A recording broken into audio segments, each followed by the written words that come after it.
Antes de iniciar a nossa conversa de hoje, é fundamental fazer uma pausa para agradecer, né? Agradecer imensamente pela audiência de quem sempre acompanha o nosso programa. Com certeza. Ter a companhia de mentes curiosas é o que move tudo isso aqui. Exatamente. E, bom, para estabelecer o tom oficial dessa análise detalhada, vale destacar que esta é uma produção da BDE Comunicação. Isso mesmo. E olha, o nosso foco hoje é uma instituição que, à primeira vista, parece operar num ritmo de um século atrás. Mas que, incrivelmente, a ciência moderna aponta como a vanguarda do desenvolvimento humano, né? Exato. Nós vamos falar sobre a escola Waldorf Rudolf Steiner e também sobre a imensa relevância dela ali na zona sul de São Paulo, especificamente no bairro de Santo Amaro. E essa relevância, ela se torna ainda mais evidente quando a gente observa o contraste, sabe? Contraste entre a proposta dessa escola e a nossa sociedade atual. Que é uma loucura, né? Totalmente. Vivemos um momento de obsessão absoluta por telas. Ah, sim. Aplicativos para bebês, essas coisas todas. Isso, aplicativos que prometem acelerar o aprendizado em crianças muito pequenas e uma segregação super rigorosa por faixas etárias. Pois é, e no meio desse cenário todo, surge uma escola com 70 anos de história no Brasil, né? Fundada em 1956, para quem gosta de datas. E provando que misturar crianças de 3 a 6 anos na mesma sala e trocar os dispositivos eletrônicos por materiais rústicos é, na verdade, a fórmula cientificamente comprovada para forjar as mentes do futuro. Incrível. E para guiar essa nossa exploração de hoje, nós estamos usando a edição bimestral de março da revista BDE, sua vitrine regional. Uma revista que tem esse dom, né, de resgatar histórias incrivelmente relevantes sobre a região. Com certeza. E a nossa pauta sai diretamente das páginas 20, 21 e 22. O título da matéria já entrega toda a poesia da coisa, que é Quando gravetos viram tesouros e crianças ensinam crianças. Uau! Esse título é muito bom, porque geralmente a imagem mental que as pessoas têm de preparação para o futuro envolve o quê? Um tablet de última geração, né? Aulas de lógica de programação aos 5 anos de idade. Exato. Dentro de um ambiente estéreo e milimetricamente controlado por adultos. A crença predominante é de que a complexidade da ferramenta que a criança segura nas mãos gera, automaticamente a complexidade do pensamento. Só que a reportagem da revista desconstrói essa falácia, e se apoiando em neurociência pura. Isso que é o mais legal. O texto convida a gente a olhar para os objetos que circulam nessas salas de aula lá em Santo Amaro. Não tem plástico piscando, não tem emissores de som. O que se vê são gravetos, né? Pedaços de madeira, pedras, conchas, tecidos de algodão. Isso. O ambiente literalmente exige que a imaginação transforme um pedaço de pano em uma capa de proteção, por exemplo, ou um graveto no mastro de um navio. Bom, então vamos detalhar esse tema. A superioridade dos materiais não estruturados sobre os brinquedos ultramodernos, tem uma lógica mecânica fascinante. Sim, tem tudo a ver com o cérebro. Pensando numa analogia que me vem à mente a partir da matéria, brincar com um tablet ou um carrinho de controle remoto cheio de luzes é como ser um passageiro num voo comercial. Ah, perfeito. A pessoa senta, aperta o cinto e a máquina faz todo o trabalho cognitivo, né? Exatamente. O roteiro do entretenimento já foi, escrito, testado e codificado por um engenheiro lá no Vale do Silício, a criança apenas reage. É muito passivo. Muito passivo. Agora, entregar um graveto e um pedaço de tecido é exigir que a criança construa o próprio avião, que ela entenda a aerodinâmica imaginária daquela brincadeira e pilote a narrativa. E aí entra a neurociência, porque o córtex pré-frontal atua como motor desse avião imaginário, sabe? Ah, é? Explica melhor isso pra gente. Os dados neurológicos citados na matéria explicam que o córtex pré-frontal é a região do cérebro responsável pelo planejamento, pela tomada de decisão. Controle de impulsos, essas coisas. Isso mesmo, controle de impulsos e flexibilidade cognitiva. Então, quando um brinquedo faz tudo sozinho, essa área entra em repouso. O cérebro entra num modo de consumo passivo. Faz total sentido.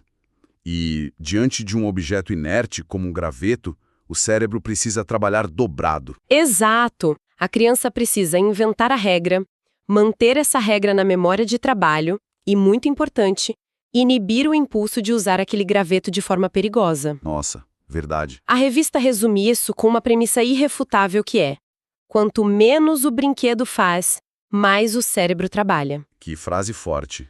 A inércia do objeto é o combustível da cognição. E isso nos leva a outro conceito brilhante mencionado nas fontes. O laboratório da resiliência. Esse mesmo. Porque é muito comum pensar na infância ideal como um período livre de qualquer frustração, né? Mas no brincar livre com materiais rudimentares, as coisas dão errado constantemente. E isso é bom. Pois é.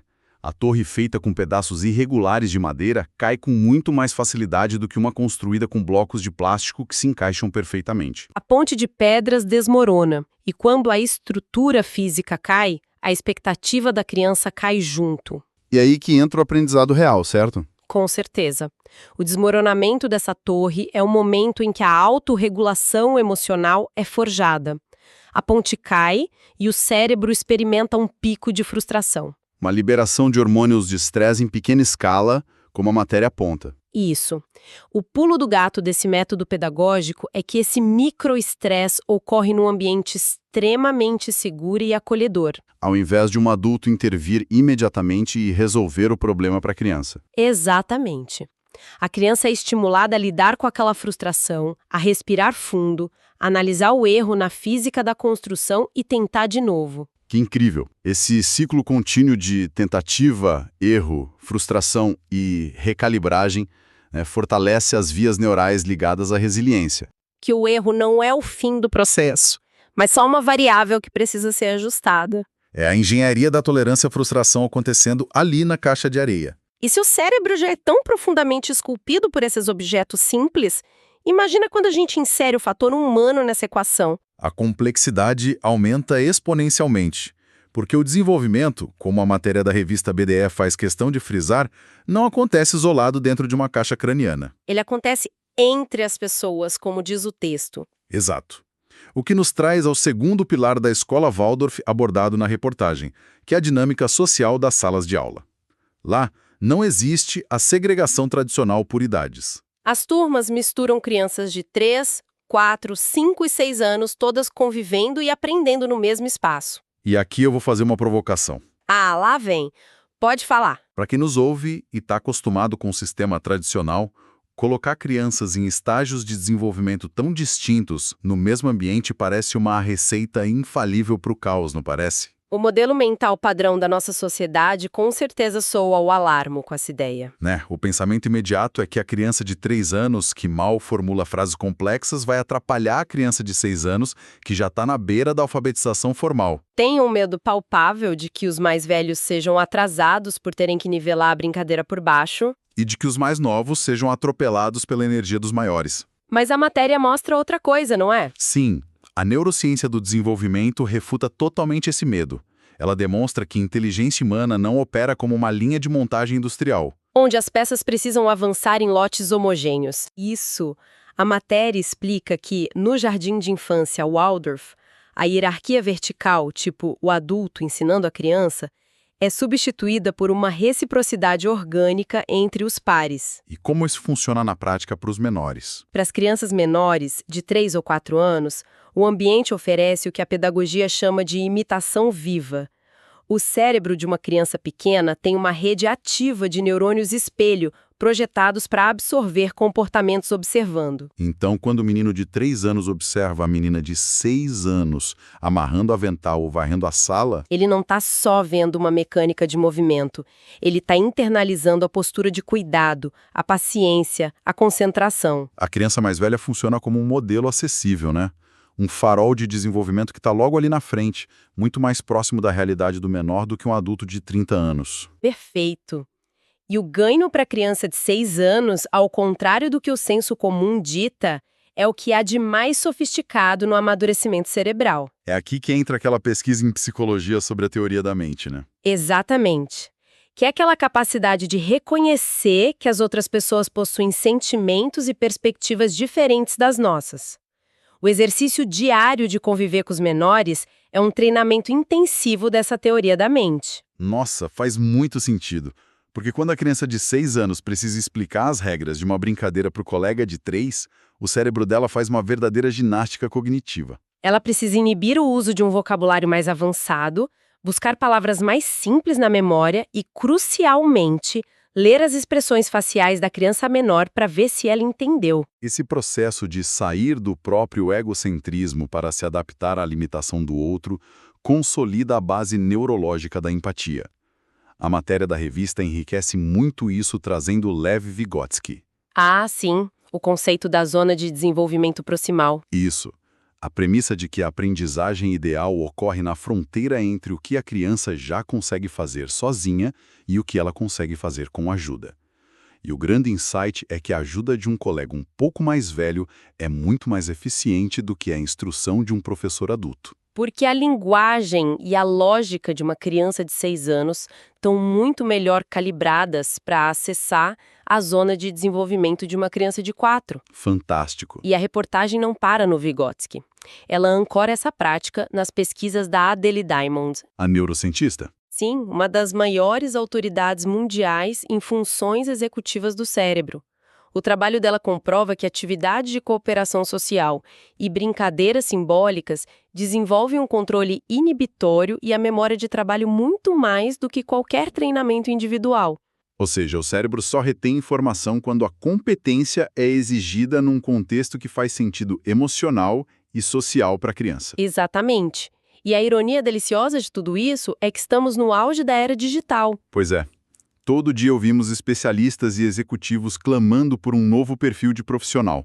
O mundo precisa de adultos com flexibilidade cognitiva, que saibam liderar com empatia e encontrar soluções criativas. E a intuição de grande parte do sistema educacional tradicional foi responder a isso enfiando mais tecnologia nas crianças cada vez mais cedo. Quando a resposta real, atestada pela ciência, é um retorno radical à simplicidade do contato humano e da natureza. É a validação de uma ideia centenária pelos laboratórios modernos. Sim, Rudolf Steiner, o criador da pedagogia Waldorf, propôs isso há mais de 100 anos e a escola em Santo Amaro aplica isso há 7 décadas. A reportagem até aponta o trabalho do Howard Gardner, o criador da teoria das inteligências múltiplas. Isso, mostrando que a educação não pode se limitar ao lógico-matemático. Um ambiente de brincar livre é o terreno mais fértil para cultivar a inteligência interpessoal e a intrapessoal. Que talvez seja o ativo mais raro hoje na idade adulta. Saber nomear a própria frustração e saber que é possível reconstruir aquela ponte de gravetos metafórica, É o que previne o colapso e o burnout. A abordagem da escola não é um refúgio nostálgico ou uma negação romântica dos computadores. O objetivo ali é construir uma fundação humana tão sólida que quando a criança eventualmente receber a tecnologia, ela vai dominar a ferramenta em vez de ser dominada por ela. A missão é educar para a liberdade. E ser livre hoje é ter domínio sobre os próprios impulsos e uma mente criativa que não depende de algoritmos para preencher o vazio, sabe? Com certeza, o mercado procura por adultos que saibam negociar posições sem impor hierarquia.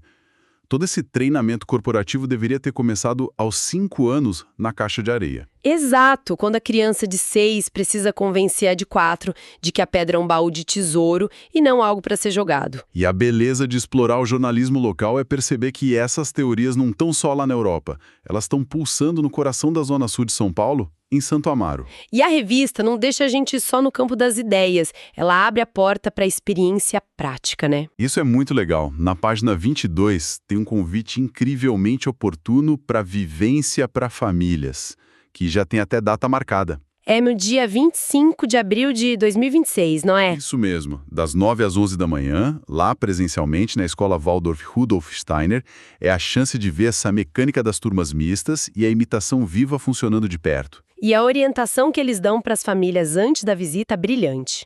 Deixa a pressa fora da porta. Nossa, a pressa é o grande inimigo da observação atenta. O cérebro adulto está tão programado para o imediatismo que a gente precisa forçar uma desaceleração, né? Calibrar os olhos para enxergar o processo em vez de focar só no produto final. E tem aquela frase de impacto que fecha a apresentação na revista? Ah, sim. Seu filho não precisa de preparação. Ele precisa de infância. Essa frase deveria ser emoldurada. A ansiedade moderna tenta transformar cada fim de semana num cursinho preparatório para o futuro. Mas a infância não é uma sala de espera. É um estágio biológico fundamental, né? Que precisa do lúdico, do tédio produtivo e do movimento livre. Injetar a lógica da produtividade aos 4 anos só atrofia a curiosidade. Totalmente. É uma mudança de paradigma. A brincadeira é o aprendizado acontecendo na sua forma mais potente. E isso serve de espelho para a nossa própria rotina adulta, não acha? Com certeza. A forma como aquelas crianças aprendem questiona muito a forma como a gente conduz o nosso dia a dia. E deixo aqui uma reflexão provocativa baseada nisso tudo. Se a neurociência prova que o espaço livre de amarras e a interação genuína são os pilares da criatividade, até que ponto a nossa obsessão adulta por planilhas e controle absoluto não está secando a nossa própria capacidade de inovar? O esforço contínuo para nunca deixar a estrutura cair talvez seja o que nos impede de descobrir novas formas de arquitetura mental, né? A tolerância à incerteza faz falta nas reuniões. O excesso de roteiros na vida adulta pode estar nos mantendo eternamente na poltrona do passageiro. Precisamos resgatar a coragem de lidar com os gravetos da vida real. É isso. O aparente retrocesso muitas vezes esconde o avanço mais significativo. Bom, gostaríamos de registrar mais um enorme agradecimento a todo mundo que acompanhou a nossa jornada por essas ideias hoje. Explorar essas dinâmicas mostra o valor incalculável do jornalismo focado na comunidade. A preservação de narrativas locais é o que dá contorno e identidade a bairros como Santo Amaro e a toda a Zona Sul paulistana. Sem dúvida. E para quem deseja se aprofundar nessa e em outras pautas de impacto, sugerimos fortemente uma visita ao portal da revista. É só acessar www.bdpromo.com.br. Lá é possível ler a nova edição bimestral da revista, BD Sua Vitrine Regional na íntegra, baixar o PDF para ler no celular ou até mesmo solicitar um exemplar físico para receber diretamente em casa. E ainda conhecer mais a fundo o trabalho brilhante da agência BD, que é o motor criativo por trás dessa publicação e de tantas iniciativas que fomentam a cultura local. Fica o convite para apoiar quem fortalece o ecossistema e valoriza quem constrói a história da Zona Sul. Muito obrigado pela companhia e até a nossa próxima exploração.